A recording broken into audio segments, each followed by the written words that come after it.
Remember back in the day when an action star could empty an entire minigun into the jungle and somehow decide the jungle actually deserved it? Back when a walking tank could lose a fight with a staircase and make the stairs look clever. So let's get into 10 ridiculous action scenes that made absurdity look brilliant.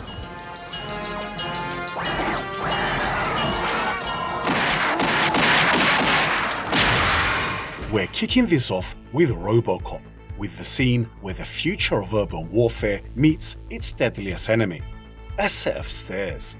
The heavily armed Ed 209 with enough firepower to level a city block goes head to head with RoboCop in a battle of tech versus tech.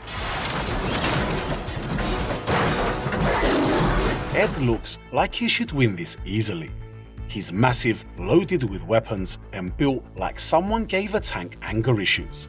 But once Robo gets him close to the stairs, Ed goes from killing machine to a confused fridge with anxiety. For the future of urban warfare, that's a bit of a problem.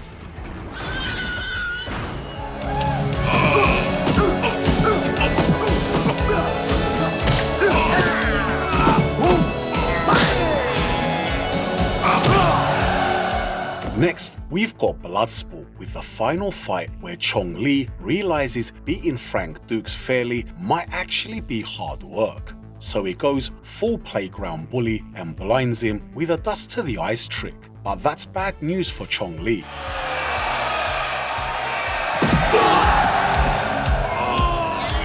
Because Frank doesn't usually need eyesight when the splits are available. Frank takes a moment, remembers he's Van Damme, and starts fighting like his vision was just slowing him down. By the end of it, Chong Li doesn't just lose the fight, he gets battered by a blind bloke doing Swan Lake. Remember, Sally, when I promised to kill you last? That's right, Major, you did! I lied. Taking up the next spot is Commando, with the scene where John Matrix turns a quiet shopping mall into his own personal playground. While following Sully, the little git tries to slip away and makes it as far as a phone booth, which makes hiding from Matrix a brave plan for about 5 minutes. Then he rips the entire phone booth out of the ground like it's a coffee table, with Sully still trapped inside. And somehow the bloke still manages to bottle it all the way to his yellow Porsche. So Matrix grabs some poor woman's tiny car and turns the world's least threatening vehicle into a bloody weapon.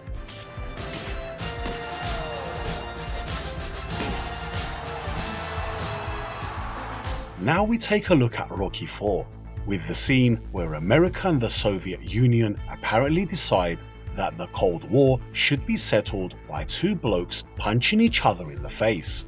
Rocky goes head to head with Ivan Drago in a boxing match where every punch looks like it needs planning permission from the local council. Drago spends most of the fight beating the crap out of Rocky, launching bombs at him like he's been shagging his wife.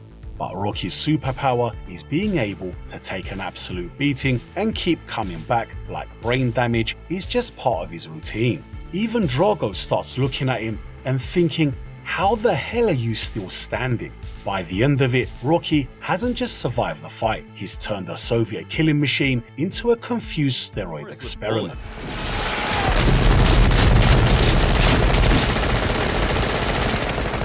Next, we take a look at a scene from The Predator, where the only thing worse than the mosquitoes is the invisible alien hunting you.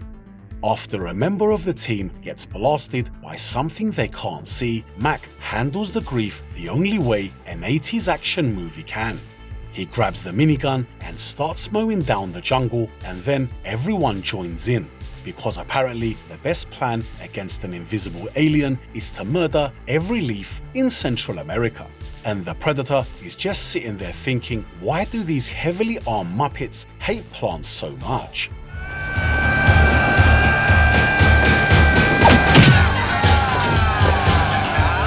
Next, we've got Kickboxer, with the final fight where boxing gloves are apparently for pussies. The replacement is getting your hands wrapped in rope, dipped in resin, then shoved into broken glass, because health and safety had the night off.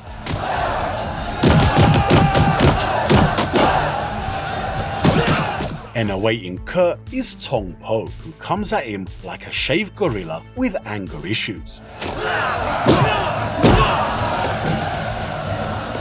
And after taking a serious beating, Kurt remembers he's Van Damme and forgets the Muay Thai. Now it's spin kicks, screaming, and one angry Belgian making the rules up as he goes along.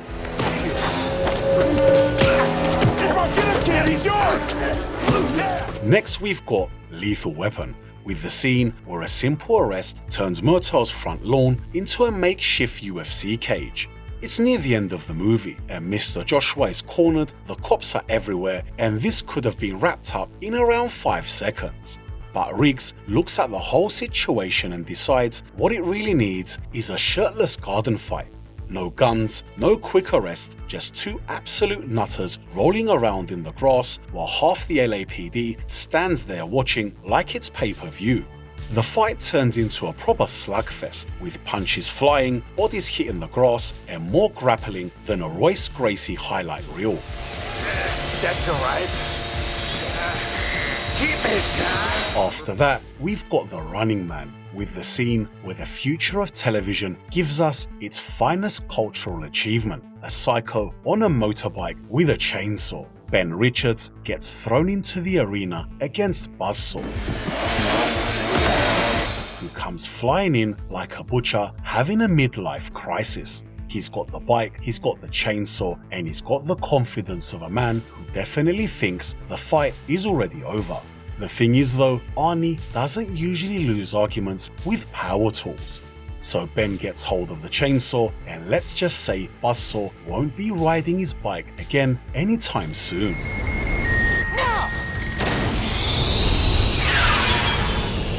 Next, we're diving into the danger zone, with a scene from Top Gun where a dangerous mission turns into a personal therapy session. By this point in the movie, Iceman is in trouble, the MiGs are all over him, and Maverick's got his head up his ass because of what happened to Goose. Eventually though, Maverick snaps out of it and decides what this really needs is missiles and afterburners. From there, the dogfight kicks off properly, with Iceman nearly getting blown up, Maverick dropping targets, and every bit of emotional damage being handled at fighter jet speed.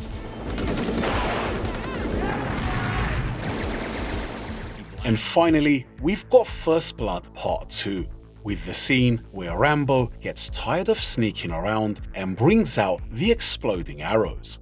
At this point in the movie, Rambo's gone full one-man army. He hits the camp like a pissed-off thunderstorm with a bow, and suddenly being locked in a cage is the safest place in the whole camp. The POWs get rescued, the camp gets flattened, and every guard in the place suddenly realizes this isn't a rescue mission anymore. It's Rambo doing a bit of light gardening with explosives. Maverick, what the hell are you doing? Talk to me, Goose. In there, for Christ's sake. And that's how the 80s pulled it off. The ideas were absolute madness, but the movies looked you dead in the eye and treated them like genius. Thanks for watching, please like, subscribe, and I'll see you in the next one.